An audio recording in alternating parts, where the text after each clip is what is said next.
Hello everyone, I'm Forrest McFreelava, and this is Speedplay France and Hearts of Iron 4, number 22. We left off with our forces amassing against the Japanese in China. We're going ahead and just gathering all of our armored and mechanized units that are now free from the African front and also the Portuguese fights.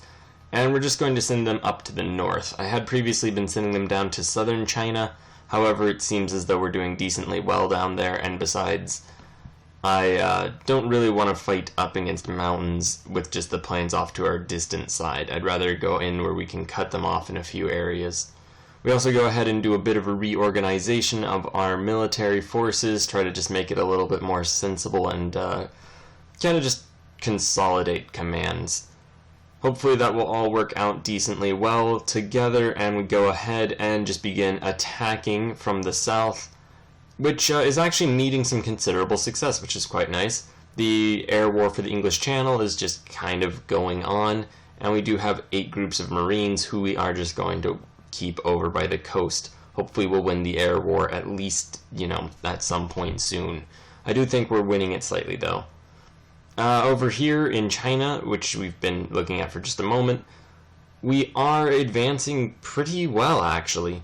Even without our reinforcements, which are all going up to the north, the Japanese are getting pressed back considerably. They have gaps in their lines as though they just didn't expect a fight at all, really. So it's pretty decent for us. We are winning the English Channel fight a little bit more, and just going on. Now, we are hopefully going to be able to just encircle a good number of these Japanese divisions. They do manage to break some of their own troops out a little bit, which is a little unfortunate. And we don't even have our forces in position in the north just yet, so it actually really speaks volumes to the collapse of the Japanese front down in the south. I guess it goes to show that since they were fighting only a terribly undersupplied allied group of armies and not even advancing against them, that they aren't really that considerable of a power. And besides, our armies have conquered basically 2 whole continents at this point, so what is Japanese-occupied China to them? We also have our forces up in the north ready to keep assaulting, so we're just going to go through the German Reich territories. In the south, we're just gunning it. The Allies are putting up stiffer resistance, which is a bit unfortunate. And we're just kind of going on through. Hopefully we'll be able to do some decent amount of damage. It turns out, and this is, I guess, a very slight spoiler, that since this territory was all annexed from Japan or from China, and isn't just the core territory of Japan, that it doesn't actually add anything to their victory points, and taking all of these territories and all the victory points therein doesn't actually damage the Japanese as far as like getting them to capitulate goes. So that's a bit unfortunate. However, though, we are taking industry and resources from them. We also have jet fighter Mark IIs, or Mark 1, jet fighter 2 Mark 1. And we go ahead and just switch out all of our jet fighter 1s to this new and improved fighter build. Hopefully it will be a game changer, honestly. Hopefully it'll win us this air war. We do go ahead and shuffle production a little bit, but hopefully we're going to get a decent amount of factories. Admittedly, China isn't known for being the most industrial country in 1940, well, in the mid-1940s. So we're probably not going to get very much in the way of industry from all this new land we're seizing. However, resources and the fact that we're just going to kick Japan out are both worth it. Hopefully we will be able to relatively quickly defeat the Chinese resistance forces, which are all just Japanese, but you know what I mean. Hopefully we'll be able to do that relatively quickly, and then we might be able to launch a naval invasion of Japan. Almost certainly not in this episode, or, well, but hopefully in the next, depending on how quickly everything gets taken over. That's actually an interesting point to bring up is, at what point should I, risk spoiling things or not? Who's really to say? I haven't actually played past this episode, but obviously in order to do post-commentary, I have played through this episode. At any rate, though, that's kind of just a weird little sidetrack thing. The Allies are holding out, the Japanese falling back just considerably. They do encircle one of our units, but not really in a way that will last. And this northern breakout is really just succeeding beyond my wildest dream. Oh, that's ridiculous. It's succeeding very well. It's succeeding very well. I guess I didn't really have any large-term strategic goals for it, especially down in the south. To be honest, I thought the south would just sort of hold its own while we sent our forces up from the north, but honestly, the southern forces have just outright dominated the Japanese. Up in the north, we're getting some good encirclements, but not nearly so great as the just complete destruction of central China, which just kind of happened rapidly and completely just going beyond my expectations. We are managing to finish off this northern pocket, all this German Reich territory that the Japanese liberated. So we're going to hopefully just destroy all that pretty soon. This was really where their hammer was supposed to fall, but instead it fell throughout almost all of China. We're also finally doing some damage to the Allies, which is pretty great news. And generally though, we're avoiding them though, just to do this damage first to the Japanese. Just since they are really the stronger power in the region, and once we kick them off the continent, all they'll be left with are their home islands. So hopefully we'll be able to get that. We're also doing some damage, hopefully, to these allied forces. And really, it's only a matter of time before Japanese and allied China collapses to our attacks. And we don't even have all of our units in position yet, and we've already basically done the lion's share of the work. What remains to be seen is what really will come of this, and really just how well we are able to get everything positioned and set up. Now, potentially we could move some of our forces back over to Europe, just to prepare for when we do, hopefully, inevitably, invade the United Kingdom. Or potentially we still have our Marines over in the European theater. It might be a good idea and a worthwhile thing for us to pull our Marines away from Europe and send them over to Asia in order to help with the Japanese. And really though, their resistance is just collapsing. We're already charging over, taking a lot of the victory points. If China was still a state, it would have capitulated by now, I am fairly sure. Or maybe not, since all of their coastal important cities are still under their control. But we are pressing into Korea now, which is great news. And closing off and destroying some of these encircled Axis troops. They really don't seem to have very much. The Japanese client Chinese state went ahead and capitulated, which is great news. I realized I have no idea how to pronounce it, so I just kind of gave up on that. But yeah, so our military, despite the fact that it hasn't really been able to launch a successful naval invasion, is definitely proving more than capable of fighting on land. So that's some good news. We are carving our path just throughout basically everything. Most of the resistance is gone, most of the enemy forces destroyed.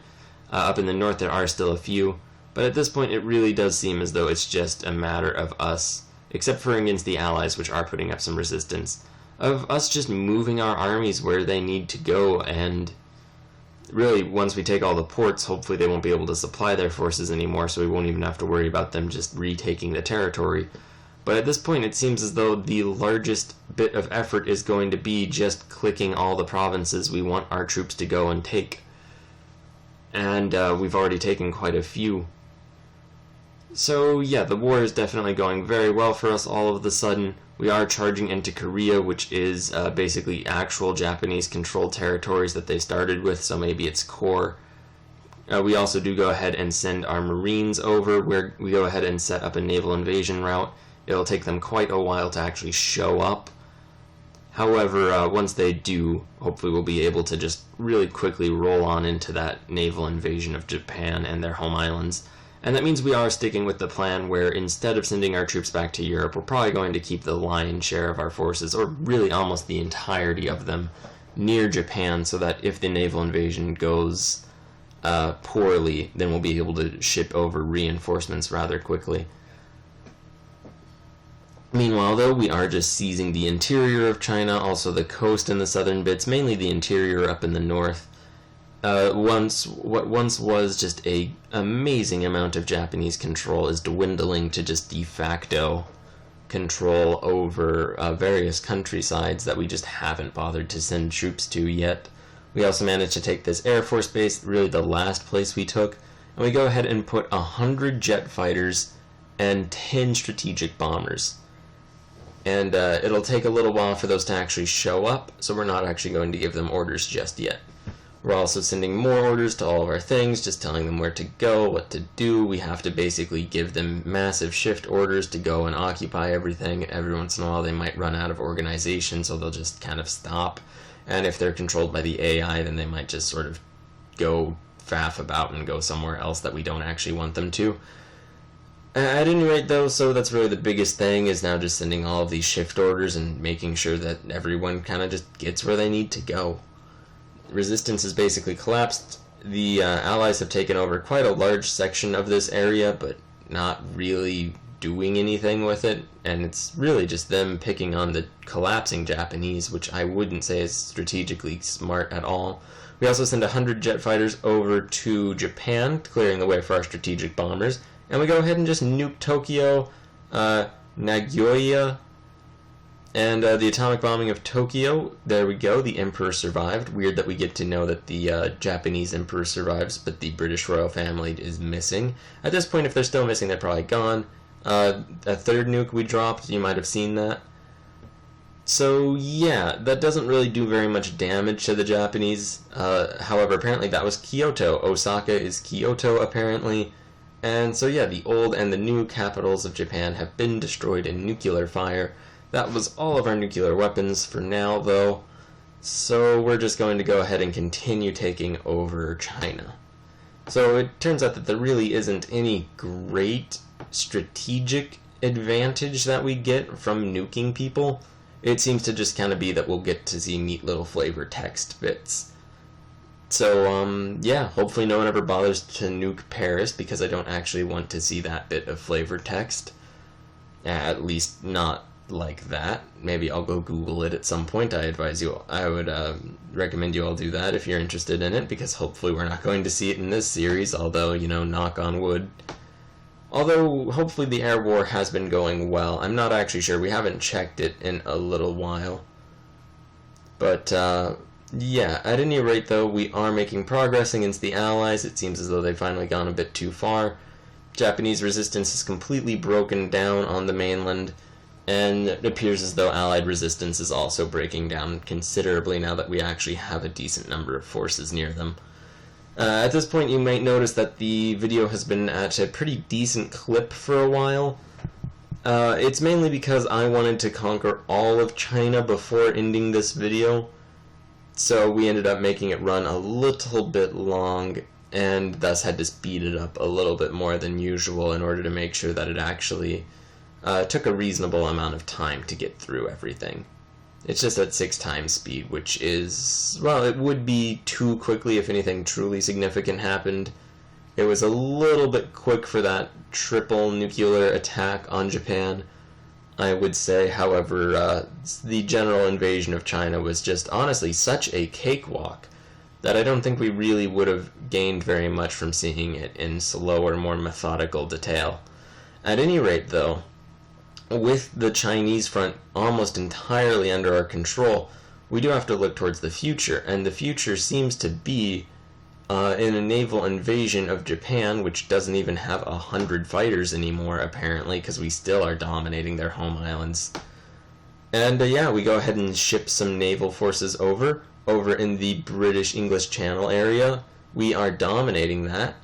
Here we can see that the Axis losses have jumped up considerably, ours not nearly so much, and against the Allies we have taken something like 40,000 losses. They have taken, let's go ahead and say 600,000. Thank you very much for watching. Please like, share, and subscribe.